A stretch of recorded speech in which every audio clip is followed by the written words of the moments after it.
Libro de Job, capítulo 10. Prosigue Job. Pareciera que cada vez con más confusión, por no hallar las razones de lo que está viviendo, se queja de su penosa condición actual. No comprende para qué Dios lo cuidó en todo el tiempo de gestación y lo trajo a la vida para tener que pasar lo que estaba enfrentando. Job suplica a Dios que le muestre el pecado que hay en su vida, que lo ha llevado a su estado actual, y concluye sus palabras pidiéndole a Dios que lo deje en paz por un momento antes de morir. Esta experiencia de Job no es muy diferente a la de muchos creyentes que viven momentos de aflicción y sufrimiento. Al seguir las palabras de Job con atención, resulta naturalmente en una identificación con Job, y eso debe prosperar así hasta que lleguemos al final de esta historia. Así comprenderemos que los propósitos de Dios y sus tiempos son perfectos, y con ambos busca el bien superior de sus hijos. Romanos capítulo 8, versículo 28. Algunos motivos de reflexión que podemos considerar en este capítulo. Versículos 2 y 3. No me condenes. Al decir esto, Job no está pensando en la condenación eterna, sino que la sentencia divina que lo ha llevado a tener que vivir el tremendo sufrimiento por el que está pasando. Su sincero desconocimiento de haber cometido un pecado del cual lo ha tomado conciencia lo lleva a expresar su queja, pero a la vez su petición: hazme entender por qué pleitas conmigo, razona, he sido formado por ti y me desechas para ser motivo de frustración ante los impíos. No olvidemos que los propósitos de Dios están de acuerdo con los caminos que Él ha determinado para cada uno de sus hijos, y no nos extrañemos si muchas veces no logramos comprender esos caminos. El propio Señor nos recuerda: como son más altos los cielos que la tierra, así son mis caminos más altos que vuestros caminos, y mis pensamientos más que vuestros pensamientos. Isaías capítulo 55, versículo 9. Pidamos al Señor su gracia para pasar por los valles de sombra de muerte.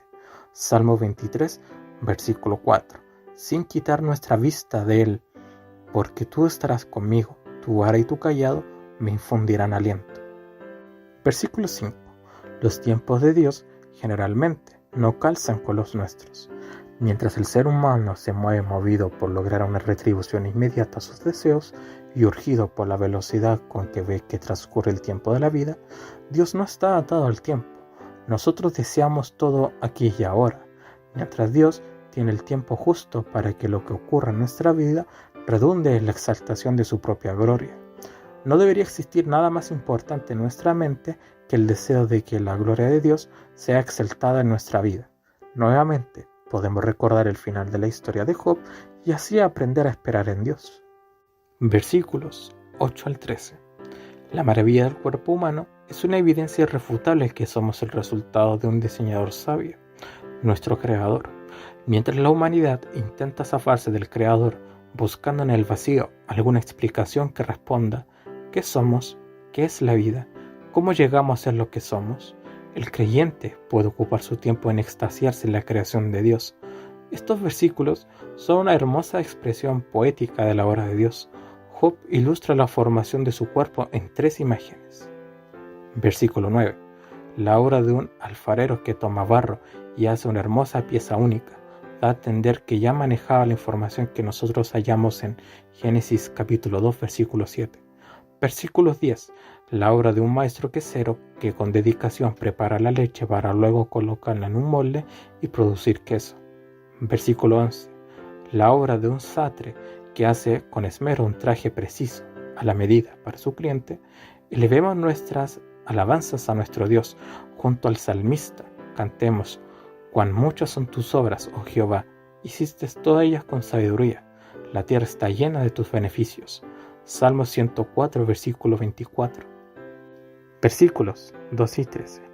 Debemos tener presentes las bendiciones que el Señor nos ha dado. En medio de su dolor, estos versículos parecen un momento de detención en los razonamientos de Job. En vez de insistir en sus quejas, agradece a Dios. Primero, porque le ha dado la vida. Segundo, ha contado con el favor divino, la misericordia que Dios le ha concedido. Y tercero, lo ha cuidado al guardar su espíritu. Estos 3 elementos deben estar presentes en la mente de cada hijo de Dios y debemos pedir al Señor que nos dé la paciencia que necesitamos para aprender a esperar en Él. ¿Por qué te abates, oh alma mía? ¿Y por qué te conturbas en mí? Espera a Dios, porque aún le tengo de alabar. Él es el salvamento delante de mí, y Él es el Dios mío. Salmo 42, versículo 11. Versículo 20. Una oración modelo para el afligido. ¿No son mis días poca cosa? Cesa pues, y déjame, para que me conforte un poco. No conocemos lo que nos espera el día de mañana. El mismo Jesús nos dijo, basta al día su afán. Mateo capítulo 6, versículo 34. Nuestra esperanza debe estar puesta en el Señor. Estas cosas os he hablado, para que en mí tengáis paz. En el mundo tendréis aflicción, mas confiad, yo he vencido al mundo. Juan capítulo 16, versículo 33. Llevemos nuestros sufrimientos al Señor. Él ha pasado por el dolor del más grande sufrimiento que jamás un ser humano haya sentido. Su compasión es infinita, su atención hacia sus hijos, permanente. En medio del sufrimiento, el Señor nos oye de la misma manera que en tiempo de paz. Que el sufrimiento no resulte ser el arma que Satanás use con éxito en nuestras vidas, enfriando nuestra fe y confianza en Dios. Acompañemos a Jeremías en su oración. Vuélvenos, oh Jehová, a ti y nos volveremos. Renueva nuestros días como al principio. Lamentaciones capítulo 5, versículo 21.